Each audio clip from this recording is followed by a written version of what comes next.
Instagram generates a significant portion of its revenue through advertising. Here's how Instagram makes money from ads. Feed ads. Instagram displays sponsored posts within users' feed alongside organic content.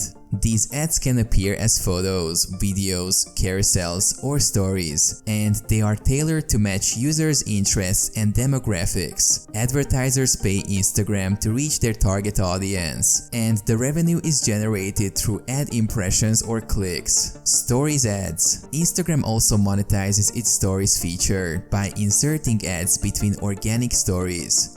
These ads are full-screen vertical videos or images that appear seamlessly in the stories feed. Advertisers pay Instagram to display their ads to users who are actively viewing stories. Explore ads. Instagram's Explore page features personalized content recommendations based on users' interests. Instagram inserts ads within the Explore feed to promote relevant products and services.